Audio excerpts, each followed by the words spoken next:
Labadiena, mano vardas Tomas Lagūnavičius. Šiandien norėčiau pakalbėti apie teatro stilius. Yra daug tradicinių teatro stilių, bet aš norėčiau kalbėti apie tai, kas yra naujausi teatro stiliai. Tai šiandien norėčiau pakalbėti apie asmeninio monologo teatro stilių. Kuo jis yra išskirtinis, kuo jis yra kitoks. Pirmiausia, tai jisai prasideda visiškai kitaip negu bet kuris kitas spektaklis.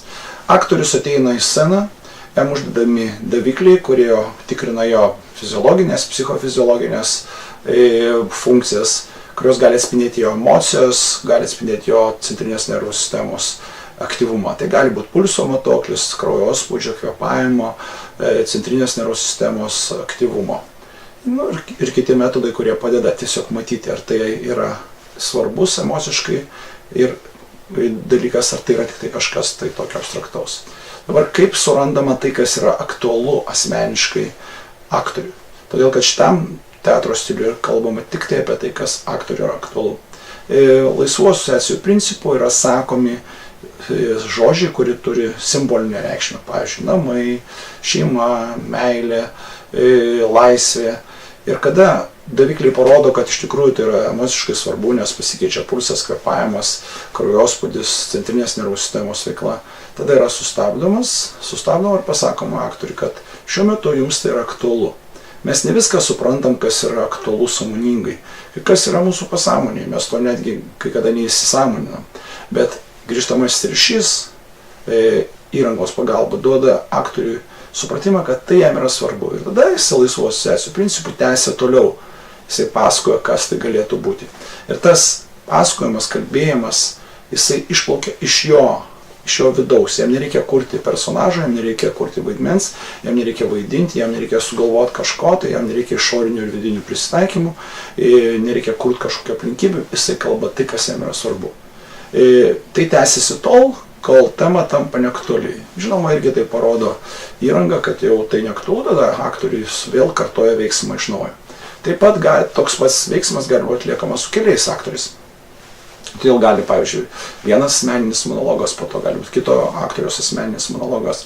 Ir tai gali tęsis tol, kol neįsibaigia tai, kas yra aktualu, arba režisierius nusprendžia, kad tiesiog laikas baigti spektaklį. Žinoma, režisierius yra pasiruošęs iš anksto tam tikrus dalykus, žinoma, kitus spektaklio elementus, tai yra dekoracijos variantus, muzikos, galbūt multimedijos instaliacijos, dar kažkokie dalykai, to, ko jisai mano, kad reikėtų. Taip? Ir kada yra tas pirminis paruošimas, jis tiesiog priderina tos spektaklio elementus prie to, kas yra aktoriui svarbu. Esminis dalykas yra, kad šiame spektaklyje nėra to vadinamo suvaidinto vieno arba kito kažkokio monologo ar dialogo. Viskas yra tai aktualu čia ir dabar. Todėl spektaklis niekada nesikartoja. Jį galima rodyti daugybę kartų ir atėjęs žiūrovas jis gali pamatyti visiškai kitokį, gali išgirsti visai kitokį tekstą, gali pamatyti visai kitokią vizualizaciją, nors pats spektaklis jisai yra, ko gero, tam pačiam kažkokiam pavadinime arba diskurse arba rėme, jis turi tą vadinamą apibrėžtumą. Tai galima pavadinti laisvų asociacijų, pavyzdžiui, spektaklių. Bet iš tikrųjų tai yra asmeninio monologo, tai, kas man yra svarbu. Sekantis, mano manimu, taip pat svarbus dalykas yra, kad tai šitam spektakliui negali paruošti teksto, negali paruošti aktorių. Aktoriai ruošia tik tai savo tam tikras kitas funkcijas, tai yra mąstymo, fantazijos, jie atlieka aktorius psichofizinę treniruotę, bet jie nesimokina teksto mintinai.